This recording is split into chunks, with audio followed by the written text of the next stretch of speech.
Man, we hella wrong. Marvel, DC, Comic Con. I'm gonna flip through books, only got $4 in my pocket. I'm a coming, looking for some comics. These are fucking awesome. I love these comic books, they make my life not suck. I joined this online club. Bonjour à toutes et à tous, c'est Darvigilante, bienvenue pour ce nouvel épisode de Comics Web TV. Tout d'abord, avant de commencer l'émission, j'aimerais proposer une minute de silence en hommage aux victimes des attentats de Paris. Donc avant de commencer cette introduction, je vous demanderai une minute de silence s'il vous plaît. Merci.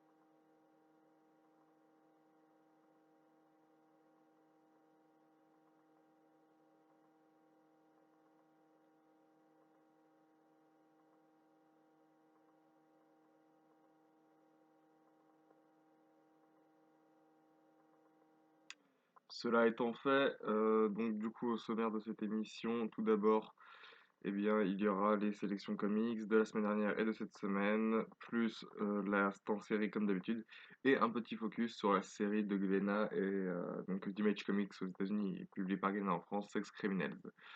Voilà, donc on se retrouve tout de suite pour les sélections comics. Marvel, DC, Comic Con. I'm gonna flip through books, only got $4 in my pocket. I'm a coming, looking for some comics. These are. Du coup, pour les sélections comics, on commence avec du Avengers Now numéro 6, donc qui est sorti le 3 novembre 2015, 4,90€ comme d'habitude pour 112 pages. On a le numéro 7 de Super Hero Iron Man, le numéro, les numéros 4, 6 et 7, pardon, excusez-moi, de Thor, et les numéros 13 et 14 de Hulk. Alors, pour ce magazine, je vais éviter de faire maintenant des reviews, on va dire, épisode par épisode. Je parlerai un petit peu des épisodes, bien sûr, mais je vais plutôt faire des trucs sur le contenu en règle générale. Donc c'est avec un magazine avec une qualité toujours au rendez-vous, hein, bien sûr. Superior Iron Man est toujours aussi intéressant. Les dessins sont toujours aussi magnifiques d'ailleurs. J'ai une planche avec une armure que j'ai vraiment appréciée. Voilà, ce genre de planche là. Je trouve ça toujours très très très très très intéressant. Et ouais, et cette planche-là, je l'ai trouvé très sympathique aussi. Mais voilà, scénaristiquement, c'est toujours intéressant. Et c'est toujours aussi cool à lire. Et non, franchement, c'est plutôt bien. La série Thor, un Thor, j'ai envie de dire légendaire, entre guillemets. La nouvelle série Thor est toujours aussi magnifique et passionnante. Les dessins sont toujours aussi intéressants. L'histoire de même. Donc Thor face au Destroyer, pour ceux qui ne le sauraient pas. Ah, j'ai spoilé, pardon, excusez-moi. Mais les dessins sont toujours aussi cool. J'adore vraiment, vraiment les couvertures en plus, des couvertures que je trouve juste magnifiques. Who is the New Thor, avec tous les personnages féminins héroïques de l'univers de Marvel. Et l'autre couverture aussi que j'ai trouvé sympa, mais spoil un petit peu, donc on va pas la montrer. Par contre, des dessins magnifiques, hein. Des dessins toujours aussi magnifiques. C'est toujours intéressant. Et Hulk, la série Hulk, on n'a pas de Captain America cette fois-ci, mais la série Hulk est intéressante aussi avec l'arrivée du coup du personnage de Deadpool. Deadpool qui est, qui est une tuerie mais monumentale quoi. L'un de mes anti-héros préférés et non franchement c'est bien cool. C'est bien cool. D'ailleurs, c'est donc la couverture de ce magazine est traduite et la cover du numéro 13 aux US, hein, qui en gros c'est marqué Tu parles d'une mise au vert. Et non, c'est vraiment cool et j'aime beaucoup les dessins de cette série. Voilà. On passe ensuite à Spider-Man numéro 11. Spider-Man numéro 11, donc pareil, 4,90. 4,90, ouais, 3 novembre, deux couvertures pour le coup, et épisode donc, alors 16, mais 16, enfin splitté en deux parties de The Amazing Spider-Man plus le 10, plus le 16 splitté en deux parties, le 1 numéro 17, après on a le 17, enfin le 17.1, pardon, excusez-moi, et le 16.1. On a le Spider-Man 2099 10 et le New Warrior numéro 10. Alors, sur ce magazine, les dessins bon, de la série Spider-Man sont toujours aussi incroyables, hein, merci Monsieur Humberto Ramos. Mais sur ce magazine en règle générale, j'ai envie de dire que c'est vraiment, on sent vraiment le remplissage. Parce que du coup, c'est l'avant-dernier numéro avant Secret War. Et c'est vraiment le numéro de transition et ça sonne pas vraiment comme un indispensable. Bon alors, Spider-Man, c'est toujours intéressant de lire du Spider-Man, hein, je dirais pas jamais le contraire. Mais le truc, c'est que on sent vraiment le remplissage et c'est vraiment dommage parce que c'est un arc scénaristique qui, pour ma part, n'est pas très très très intéressant. Donc il s'appelle Spiral et je trouve ça bof, vraiment très bof. Que ce soit Spider-Man, de Spider-Man 2099 ou encore qui du coup est encore des conséquences de Spider-Verse ou les New Warriors que je ne lis plus parce que ça ne m'intéresse plus, tout simplement. On passe ensuite à Guardian of the Galaxy numéro 11 aussi, du coup toujours sur l'arc Vortex Noir, donc toujours 112 pages aussi et 4,90 avec Guardian of the Galaxy partie 6, enfin à épisode, du moins il y a le Team Up Guardian of the Galaxy épisode 3, le Guardian of the Galaxy épisode 25, un focus sur Magie, donc membre des X-Men de Cyclope. On a le Vortex Noir sur Nova, donc épisode 28 de Nova et l'épisode 10 de Nova, et on a l'épisode de 9 de Rocket Raccoon. Bah, je peux pas en dire grand chose, étant donné du fait que je ne lis plus du moins les X-Men. Donc je ne peux pas donner mon avis sur le crossover en entier, mais de ce que j'en ai lu scénaristiquement, c'est intéressant. C'est pas la meilleure histoire de Bendis, mais c'est cool. Pour les gardiens, en tout cas, c'est cool. Pour Nova aussi, j'aime beaucoup la série Nova. C'est une série que je trouvais extrêmement prometteuse depuis ses débuts, donc les promesses sont tenues. Et non, Nova, c'est bien. Rocket Raccoon, je ne lis pas, donc je ne peux pas vous en dire plus. C'est pas un univers qui me passionne plus que ça, donc je ne pourrais point vous en parler. Mais un magazine intéressant si on suit Vortex Noir. On passe à du DC Comics, donc le Superman Saga numéro 23, donc à 5,60 avec les épisodes 40 de Superman, 20 de Batman Superman, l'annual numéro 2 de Batman Superman, 40 de Supergirl et 17 de Superman Wonder Woman.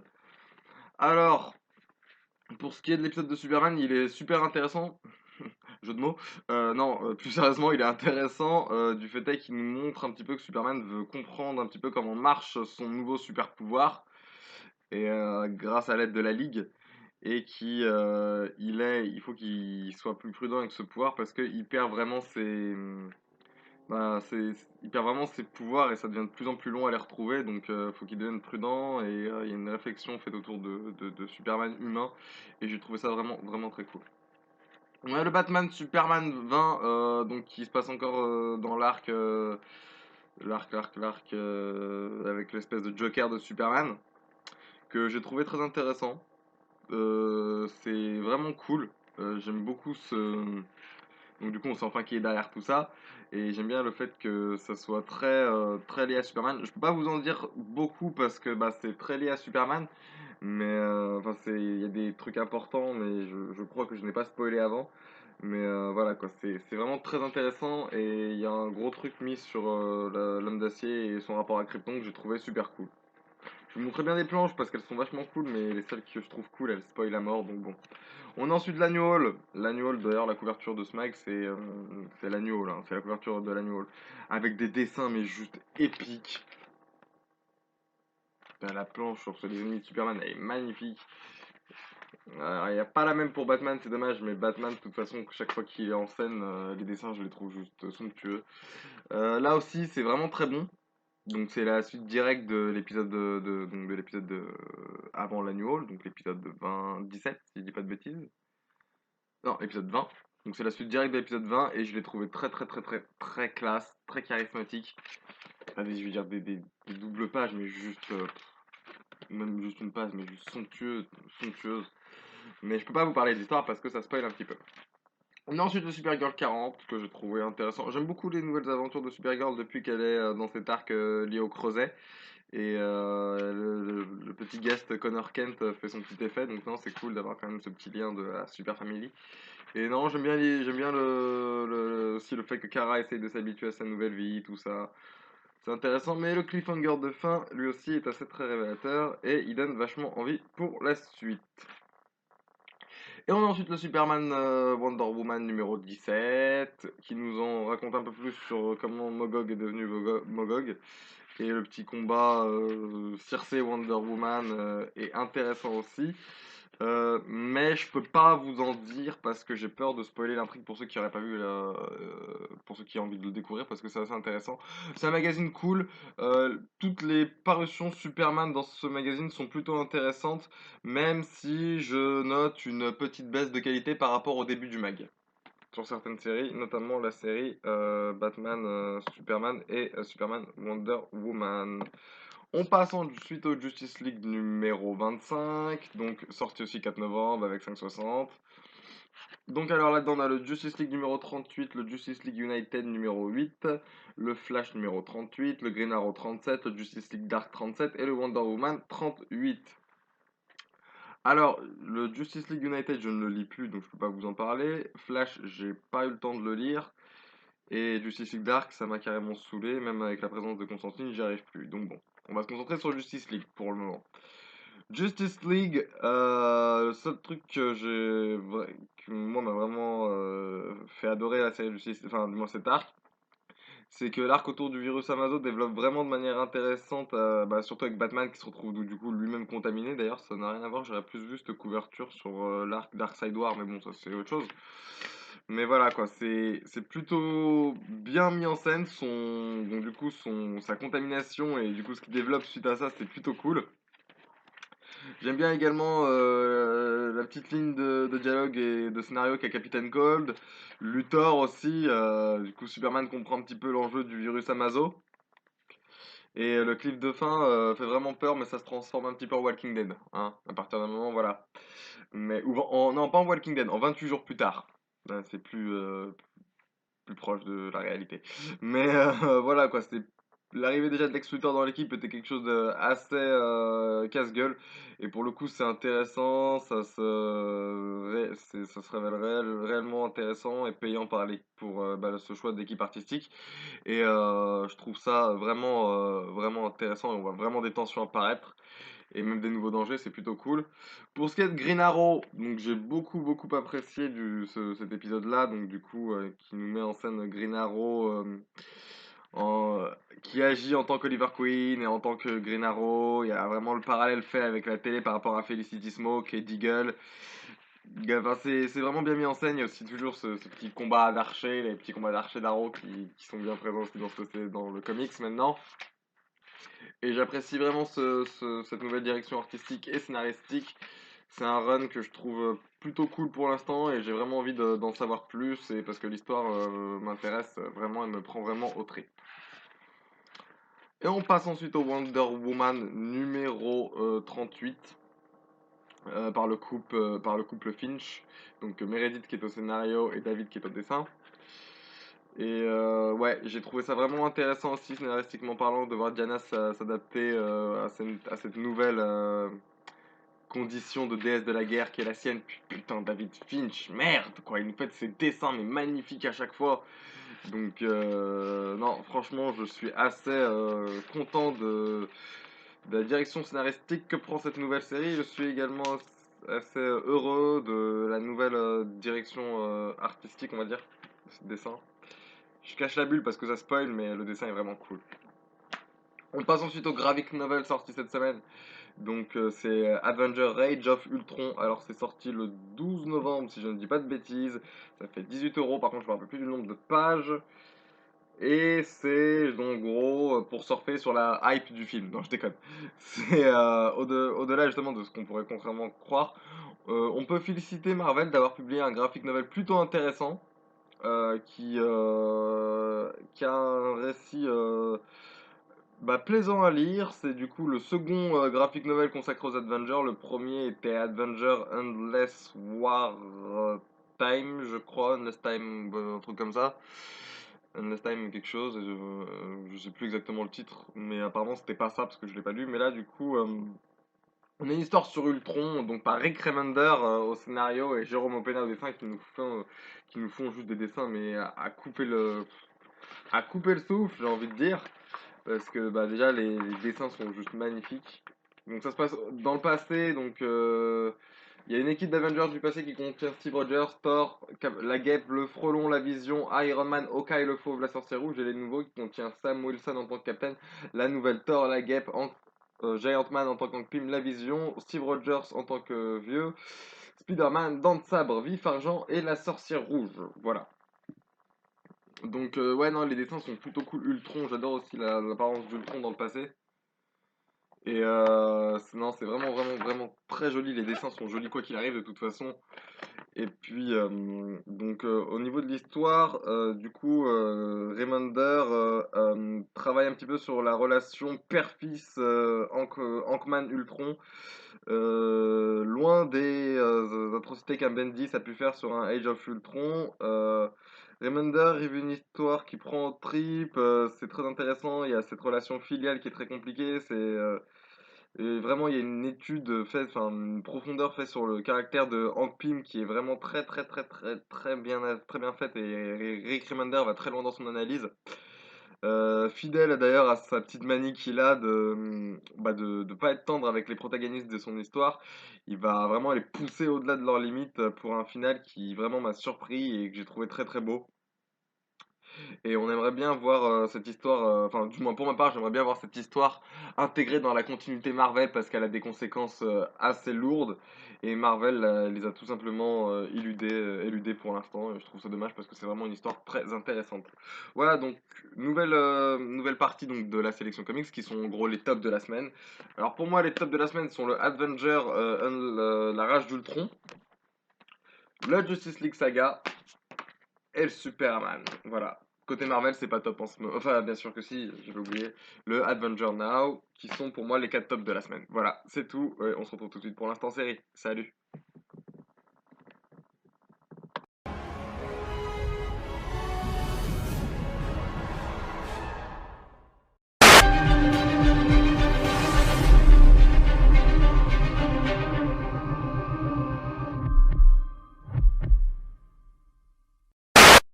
My name is Barry Allen, and I am the fastest man alive. Et salut à toutes et à tous. Et du coup, on se retrouve pour l'instant série. Et donc, pour l'instant série. Alors, on va commencer par Supergirl cette fois-ci parce que c'est le dernier que j'ai vu. Et il y a plein de petits trucs qui m'ont énervé. L'épisode, par contre, alors l'épisode dans sa globalité est bon. L'actrice qui joue Supergirl est convaincante, le scénario est cool, il est même plus cool que ce qu'on pourrait s'attendre à Call of Duty, parce qu'il est un peu détaché de l'intrigue principale, et il nous ramène cette fois-ci un méchant bien connu donc de l'univers de Superman, donc Reactron, je crois qu'il s'appelle, Métallo jaune, pour ceux qui connaissent. Métallo en jaune, avec des pouvoirs un peu différents, puisque lui c'est pas de la kryptonite, c'est de l'énergie nucléaire. En gros c'est ça, à peu de choses près. Et en fait, le truc, c'est du coup, il veut se venger de Superman en s'en prenant à Supergirl. Ça, c'est le pitch de l'histoire. C'est cool. C'est cool, mais ils tiennent aussi en même temps en montrer que Supergirl n'est pas totalement une super-héroïne. Et c'est-à-dire que par contre, donc, se battre contre des mecs de la zone fantôme, il n'y a pas de problème. Mais se battre contre un super vilain terrien, c'est plus galère pour elle. Déjà, c'est pas crédible une seule seconde. Mais, enfin, je veux dire, là, à partir de là, ils essayent de te démontrer que Supergirl n'est pas aussi aguerrie que son cousin, l'illustre Superman, on reviendra sur ce sujet, et que du coup, elle peine un petit peu à se battre contre des simples super criminels. C'est-à-dire que les extraterrestres avec des pouvoirs, y a pas de problème, mais les super méchants humains, c'est pas encore ça, tu vois. Pourquoi pas, j'ai envie de dire, on n'est pas ça près. Vu l'incohérence, voilà quoi. Et là, on a un gros problème, c'est que ils ont tellement voulu mettre l'accent sur ce truc-là dans cet épisode, enfin moi je l'ai ressenti comme ça, ce qui fait que du coup, en fait, tout le long de l'épisode, même qu'à un moment, carrément, elle se bat contre Réacton, je sais plus comment il s'appelle, et que du coup, en fait, le truc c'est qu'elle se fait défoncer, mais purement et simplement, elle se fait démonter, et là, Superman arrive, lui sauve la peau, et la redépose chez elle. Putain, merde, les gars. On essaye de nous montrer depuis le début de l'épisode que Supergirl n'est pas assez forte, mais que tout le monde la motive, tout le monde lui dit on croit en toi. Elle se fait défoncer la gueule. Et après, euh, et après on a une séquence émotion larmoyante avec Superman. En fait, ils s'envoient des textos ou parlent sur Facebook, je sais pas ce qu'ils font.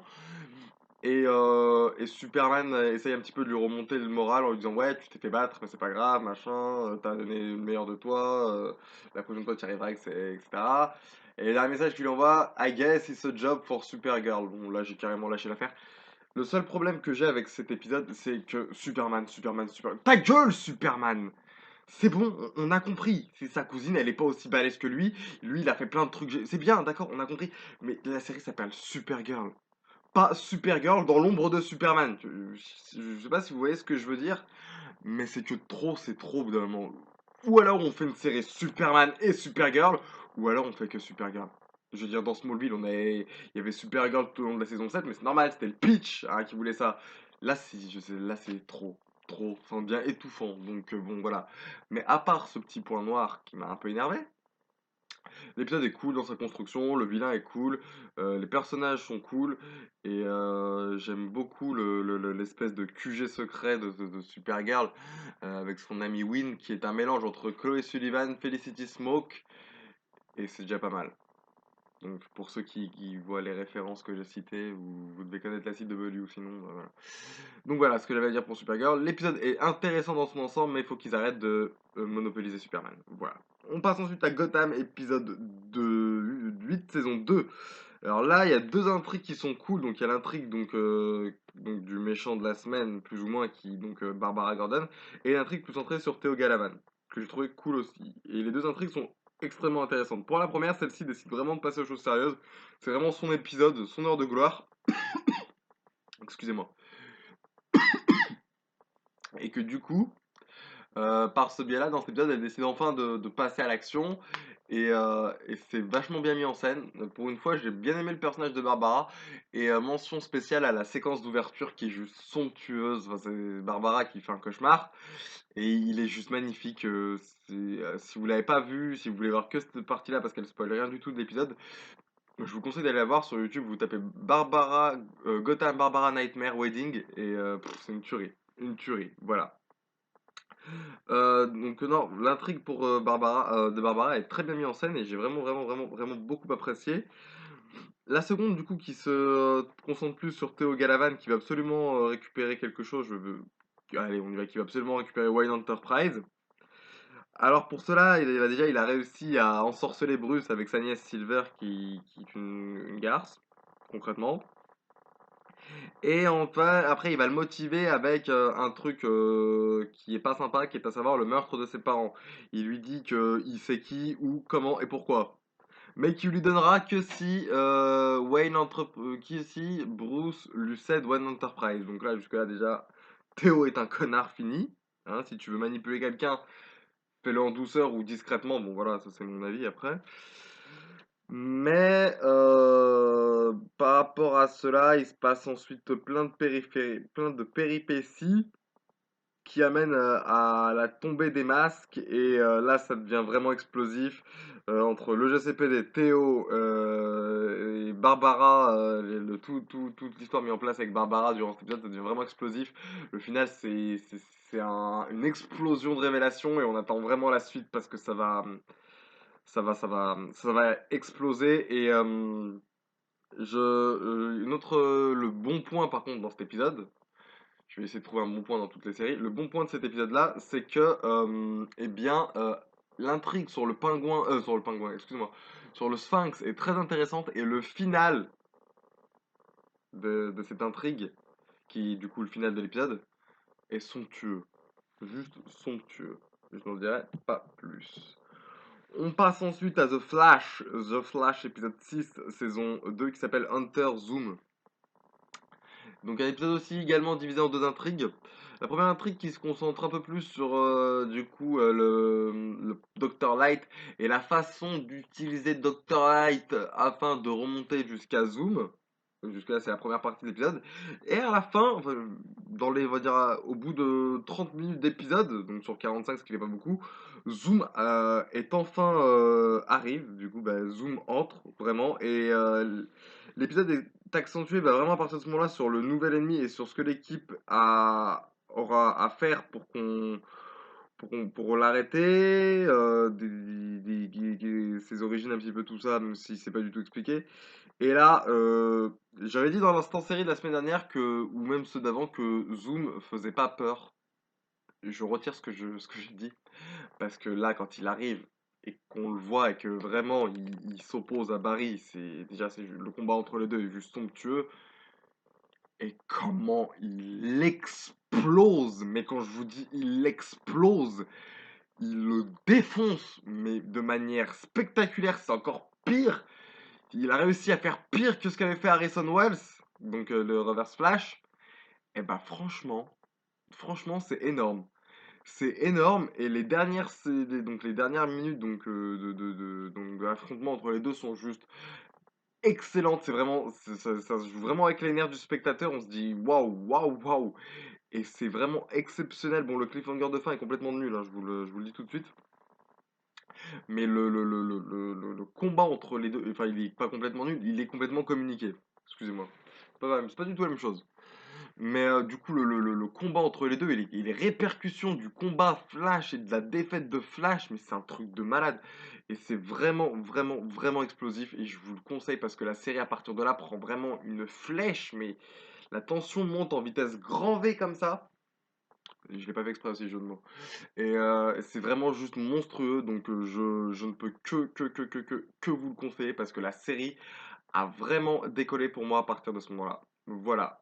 C'est tout pour l'instant série. Je fais pas de Ash versus Evil Dead cette semaine parce que je n'ai pas eu le temps de le voir malheureusement. Je sais pas si je vais continuer la review de cette série parce que je la ferai peut-être de côté comme d'autres séries qui sortent, qui m'intéressent mais qui sont en parallèle des comics. Voilà. Donc c'est tout. Quant à moi, je vous donne rendez-vous bien tout de suite pour le focus sur Sex Criminals. Du coup, donc on va parler de la série Sex Criminals par Matt Fraction et Chip Zdarsky, donc qui pour l'instant 2 tomes sont parus chez Glénat, donc chez Glénat Comics, et aux États-Unis c'est publié par Image Comics.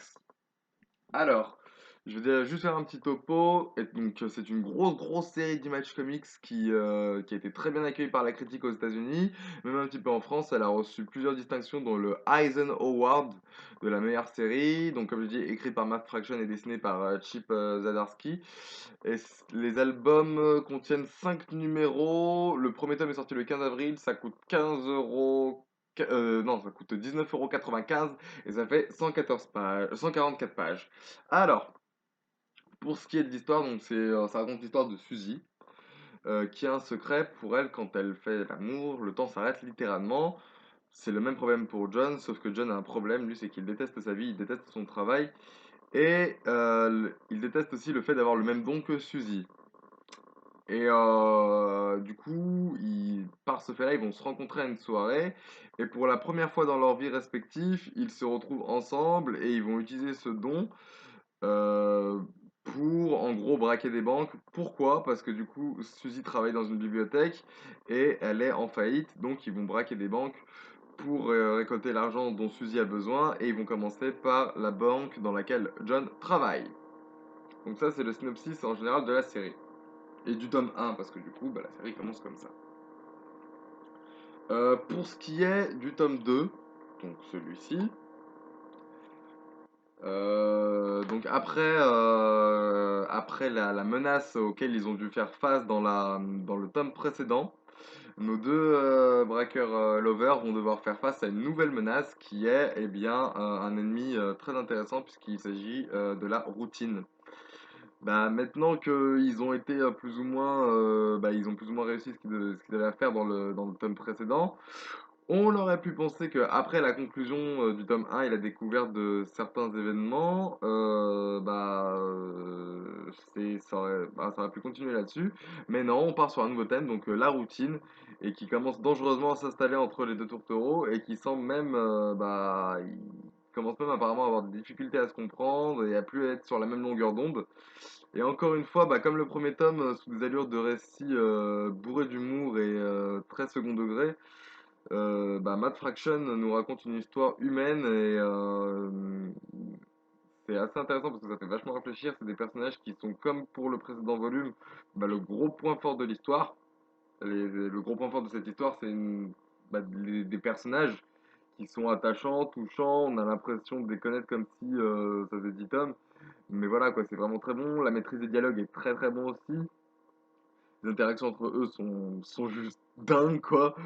Voilà, quoi, c'est juste énorme, quoi. Tous les personnages sont bons. John, Suzy, l'ami de Suzy, il y a un passage avec un gynéco qui est juste hilarant. Enfin bref, c'est des personnages très intéressants. Le gros truc aussi qui est intéressant dans cette série, c'est le second degré, parce que c'est très second degré. Il y a une espèce de moquerie de l'industrie du porno que j'avais trouvé très drôle.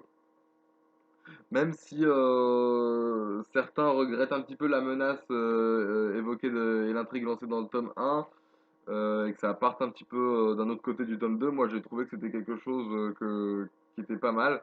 Ça nous permet justement, nous, de tomber dans une routine. Et avec Sex Criminals, excusez-moi, je trouve que la surprise est permanente. C'est vraiment une très bonne série. En revanche, l'intrigue autour de la bibliothèque que Suzy veut sauver, qui la pousse à braquer des banques, est un peu moins développée, donc j'ai trouvé ça dommage. Mais voilà, en conclusion, je dirais que c'est une série intéressante pour toutes les personnes qui aiment pas qui aiment le cul, mais qui aiment tout ce qui est très un peu borderline, second degré, c'est vraiment très bon. Je peux pas montrer d'image parce que d'où le titre, c'est bon voilà, mais c'est intéressant quand même pour avoir un petit recul. Mais c'est vraiment pas à mettre entre toutes les mains. Je pense qu'il faut avoir un certain recul, une certaine mentalité pour pouvoir lire ce truc. Mais voilà. Donc 19 en gros. Je refais le tour. C'est scénarisé par Matt Fraction, dessiné par Chip Zdarsky. Ça vaut 19,95, ça fait 144 pages. Ça contient 5 numéros par tome et c'est très très bon. Et apparemment, une série télé était en production chez Universal Télé. Donc, je sais, bon, on n'a plus de nouvelles depuis l'annonce, hein, mais voilà, ça peut être pas mal. Donc voilà, c'était une petite série que je tenais absolument à vous faire découvrir. Et c'est très très bon, n'hésitez pas à jeter vous dessus, vous serez pas déçus. Voilà. Ah, cet épisode de Comics Web TV était désormais terminé. Quant à moi, je vous laisse avec le générique. Je vous donne rendez-vous la semaine prochaine pour une prochaine vidéo. Salut.